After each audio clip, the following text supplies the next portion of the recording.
Ladies and gentlemen, this is the Draft Room, the NFL Draft Podcast of the Packernet. almost had it. Packernet Podcast Network. If you'd like to call in, you can do so at 608-561-3243. All right, let us continue. We've been going through all the different pro days, who's been standing out, who's been doing what, this, that, or the other thing, as well as team interest, etc., etc. Today on the docket, we have the Oregon Pro Day as well as the Arkansas State Pro Day. After that, we'll take a break, and when we come back, we will highlight one of these prospects. Starting off with the Oregon Pro Day held Tuesday, March 17th at the Moshofsky Center Indoor Practice Facility in Eugene. Scouts, coaches, and front office personnel from 31 of 32 NFL teams. I always want to know which teams didn't show up. One of the strongest and most crowded pro day turnouts. 18 Ducks participated, with the day split between testing, position drills, and individual team meetings. The offensive line group and skill positions drew the heaviest attention. Speaking of heavy, Emmanuel Pragnan, offensive guard, 6'5", 332 pounds, was the winner of the day. Pragnan has now dropped down to consensus 40, which is lower than he was earlier on, although he is, according to this, slightly rising back up the board. So he's kind of hovering in that early second-round range, early-ish. Rated as the number 2 guard on many pre-pro day boards and one of Oregon's highest-graded offensive linemen in the 2025 class. PFF pass blocking grade of 82.4, multi-year starter with 38 career starts. Stood on most of his combine numbers, including a very strong 5.12 second 40 for his size. At the pro day, he added 32 bench press reps, 4.84 second short shuttle, a 7.73 second 3-cone, and looked terrific and extremely smooth in position drills with powerful hand usage and consistent leverage. 2 offensive line coaches, I swear it's the same teams every time, Dallas Cowboys and Minnesota Vikings, met with him individually and raved about his whiteboard work. He recalled not only his own responsibilities, but also those of every teammate on every snap from 2025 film. Additional meetings include the Cincinnati Bengals on site, heavy interest from the Houston Texans and Seattle Seahawks, both interior line needy. Expected to go around picks 25 through 42. One of the biggest risers at the guard position. Again, one of the top guys, biggest risers. I mean, at least as far as we started looking at this, he's been kind of hovering in the same range. Then you've got another offensive lineman, Alex Harkey, listed as a right tackle / offensive guard, 6'6", 318 pounds. Harkey is on the other side of the equation. He's on the consensus board at 344, so he is outside of day 3, at least on the consensus board. Obviously, there's some disagreement there. Right tackle starter who played through a significant ankle sprain, which he suffered November 8th versus Iowa, participated in both Oregon playoff games, only had 3 weeks of full training before his pro day. Looked crisp and fluid in position drills despite the short ramp-up. Teams evaluated him at both guard and tackle. His arms measure 32.5 inches. Viewed as a high-floor, versatile backup who can develop into a starter on either side. He worked out individually for the Minnesota Vikings, upcoming meetings with the Los Angeles Rams, who are a right tackle needy team. Strong interest from the Tennessee Titans and Green Bay Packers. Day 3 projection with immediate rotational / special teams value and long-term starting upside.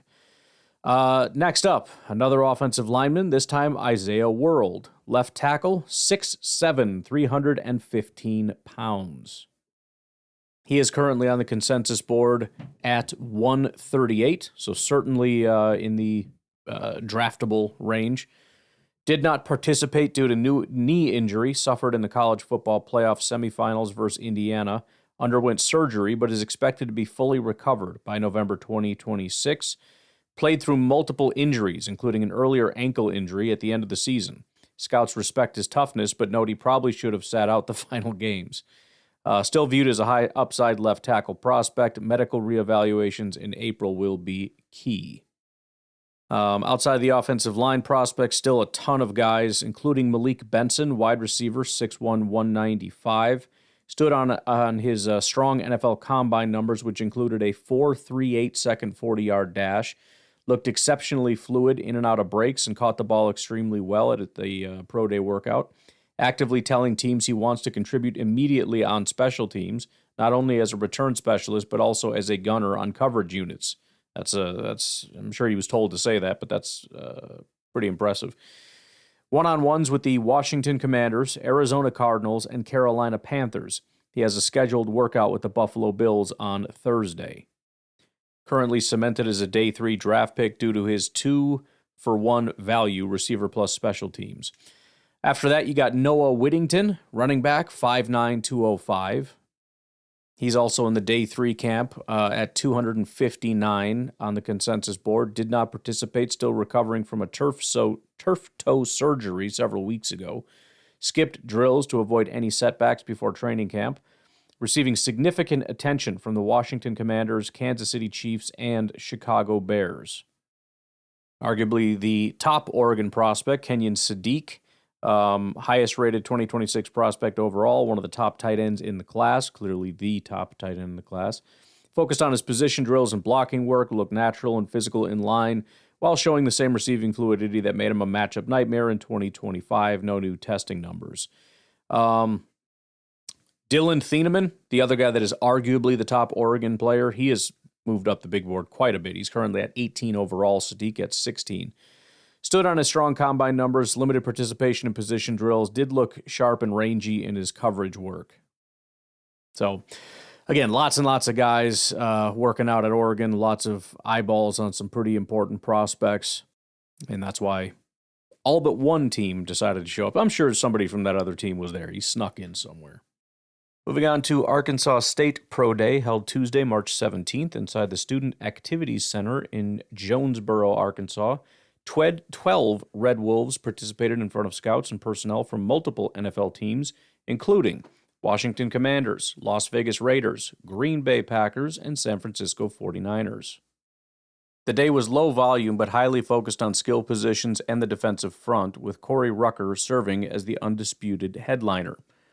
Corey Rucker, wide receiver, 6'1", 209. Anyone else think giddy up 409 when I said that for some reason? Rucker is not on the consensus board, but Sun Belt Conference all-time leader in receiving yards, one of the most productive wideouts in program history. Redshirt senior from Yazoo City, Mississippi. 2025 season, 75 receptions, 1,032 yards, 4 touchdowns. The year prior, 69, 105, 3, and 7. His career totals, over 3,000 receiving yards, 23 touchdowns, making him Arkansas State's all-time receiving leader and multi-year 1,000-yard performer. At the Pro Day, he was not invited to the Combine. He measured 6'1", 209, 4.38 40-yard dash with a 1.59 second 10-yard split. A 37-inch vert, 4.41 short shuttle, and 7.39 three-cone. Blew up the workouts and put on a show, looking explosive and fluid in position drills with strong hands and body control. Scouts had previously projected him in the 4.61 range based on game film, so the performance erased major speed concerns, I'll say. His schedule is expected to fill rapidly with official top 30 visits and private workouts. Previously under the radar, Rucker is now a legitimate day 3 riser. PFF has him on the big board, moving into the 250 to 320 range with immediate slot/outside versatility and special teams upside. A couple other notables: defensive end Nolan Asbury, defensive end Marcus Bradley, defensive end DeMarcus Hendricks. All defensive ends worked out and drew scout notes for athletic testing and pass rush drills. Defensive tackles Chris Body, Simeon Mitchell, and Gavin Ransaw. Wide receivers Aaron Blankus, Jordan Smart. And then linebacker Kyle Taylor, cornerbacks Avanti Dickerson, and Trenton Allen Yao. So several people trying out, but again, the guy that it seems like everybody wanted to get their eyes on was this wide receiver Corey Rucker.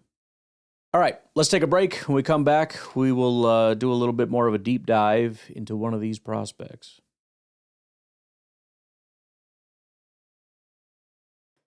All right, let's talk about Mr. Noah Whittington, running back out of Oregon, 5'8", 205.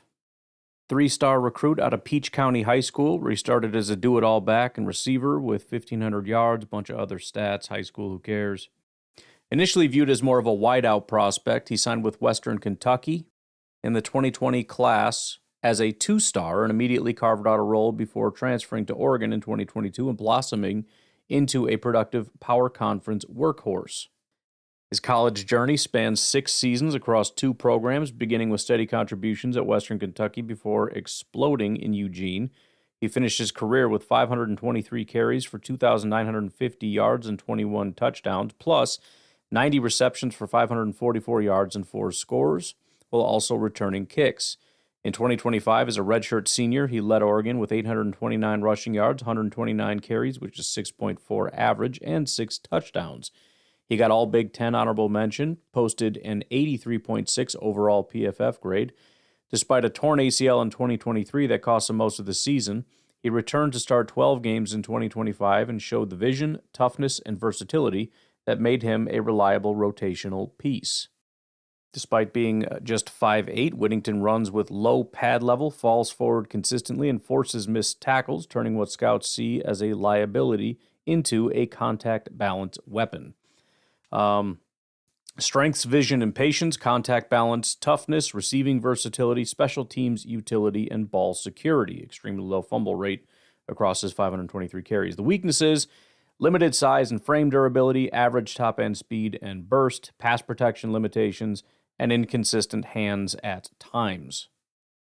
As for the injury, again, he did tear his ACL in September of 2023. He missed the final 10 games after 4 appearances, dealt with a nagging toe injury throughout late 2025 that caused him to miss 2 games and skip all the combine pro day drills.